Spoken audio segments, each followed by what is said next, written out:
livrer un logiciel. Tu peux nous donner une idée des prix ou c'est compliqué? Alors c'est assez compliqué parce qu'on se rend compte au fil des mois et des négociations que c'est jamais une offre out of the box. C'est-à-dire que les gens vont toujours vouloir quelque chose d'un peu particulier, de personnalisation un peu particulière. Donc grosso modo, le modèle repose sur un nombre de vidéos générées par mois minimum qui correspond à un minimum garanti pour nous et qui est donc facturé. Et ensuite, c'est complété par une possibilité de stockage et de bande passante qui est offerte avec le service. Donc grosso modo, on va dire que certaines offres peuvent commencer à 139 € par mois, hein, bon, à peu près, et peuvent finir ensuite à 15 000, 20 000 € par mois en fonction du nombre, si c'est hébergé chez nous, si c'est hébergé chez eux. Enfin, il y a tout un tas de paramètres qui entrent en ligne de compte pour pouvoir définir le prix avec le client. Alors aujourd'hui, tu es encore en bêta ou c'est ouvert? C'est ouvert aujourd'hui, nous ne sommes plus en bêta, nous avons sorti la V1 suite à notre présence au salon à Barcelone, au 3GSM, où là, effectivement, nous avons présenté la bêta.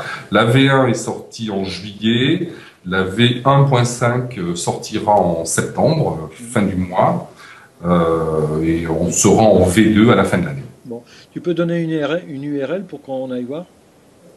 Oui, bien sûr. Je pense que le plus simple pour pouvoir voir le produit, c'est de faire www.intuitivlab.com, qui est le nom de la société, et de cliquer sur démo, et on peut accéder à une démo du produit. Et on peut faire un film pour se faire la main? On peut faire un montage, pardon? On peut faire un montage, oui, bien sûr, tout à fait. Alors, il y a certaines restrictions sur la démo, mais on peut faire un montage, oui, Et bien le sûr. montage, il peut durer, enfin, on peut faire un film de combien de durée? Combien de films on peut mettre? Tu as une idée? Bon, alors, je dirais que virtuellement, ça peut être de la longueur que l'on veut. Ouais. Ensuite, si l'on regarde la longueur des films, la moyenne de longueur des films sur le marché, plus spécifiquement du mash-up, ça dépasse rarement 5 minutes. Mais on peut tout à fait... Nous, dans nos phases de test, nous avons monté des DVD sur l'application pour voir si elle tenait le choc et si... on peut le faire, effectivement. Mais ça sera plus long, bien sûr. Il y a la contrainte de monter le fichier et de travailler ensuite... Je peux remonter Avatar, par exemple. Normalement, oui. D'ailleurs, je me demande si ça n'est pas un des tests qui a été fait, de remonter Avatar. Ah tiens, En fait, monter, façon de parler, de monter le fichier Avatar et d'effectuer dessus des... Est-ce que tu vas rajouter d'autres fonctionnalités et comment tu vas faire la commercialisation de tout ça?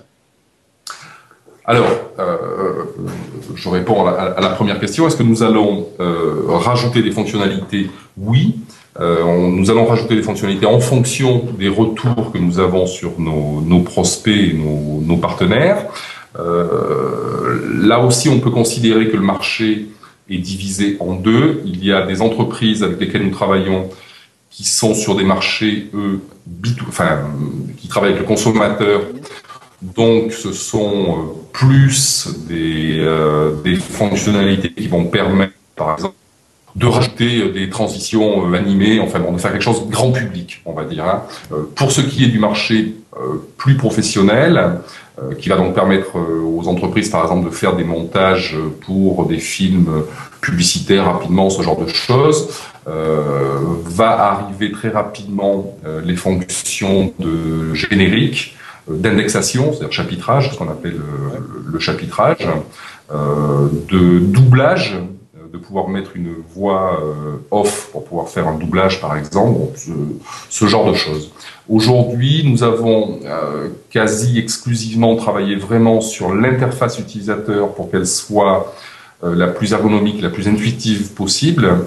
Une nouvelle version sur certaines fonctions va sortir fin septembre, comme je le disais, sur la 1.5. Entre autres, sur tout ce qui est édition de médias, où on a simplifié un peu l'approche.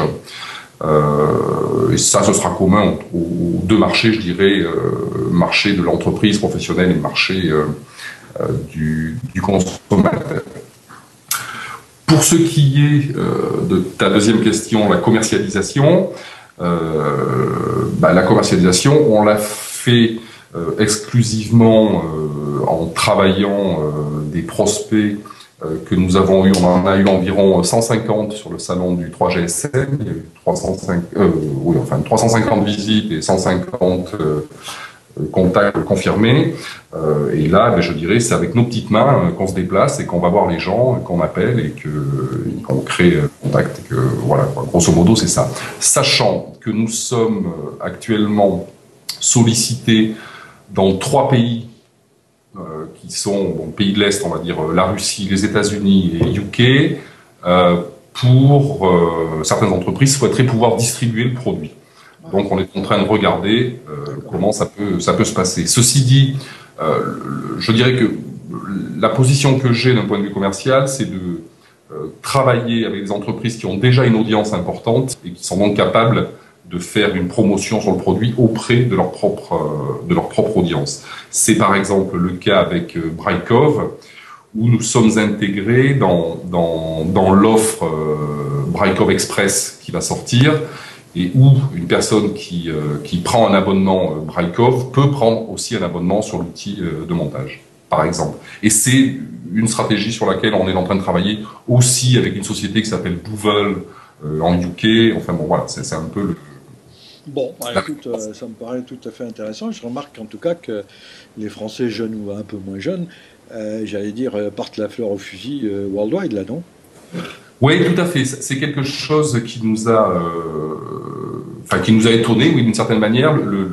L'accueil qu'on a eu au 3GSM cette année, on s'est rendu compte que c'était réellement worldwide. C'est-à-dire qu'il y avait, et je dirais même plus, on a 95% de nos contacts ne sont pas en France. On a beaucoup plus de contacts. Là où on en a le plus, c'est quand même les États-Unis. D'accord. Les entreprises. Mais tu peux devenir worldwide en restant à Aix-en-Provence? Vaste question, qui est un sujet qui m'a été posé par mes associés.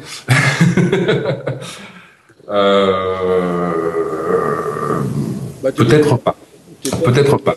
Ouais, bon, encore un qui va se tirer, quoi, non?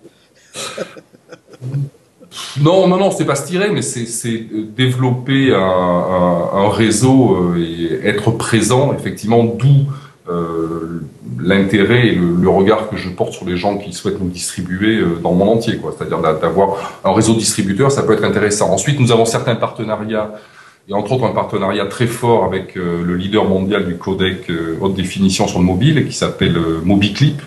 Et Mobiclip, lui, a des représentations physiques à la fois sur la côte ouest des États-Unis et à la fois en Asie. Donc je pense qu'il y a aussi un travail à faire avec Mobiclip. Ralph, en tout cas, bravo, tout à fait intéressant. Merci beaucoup, puis tiens-nous au courant de la suite des événements. Pas de problème, je te tiens au courant de tout ça et je te dis à très bientôt. Allez, salut.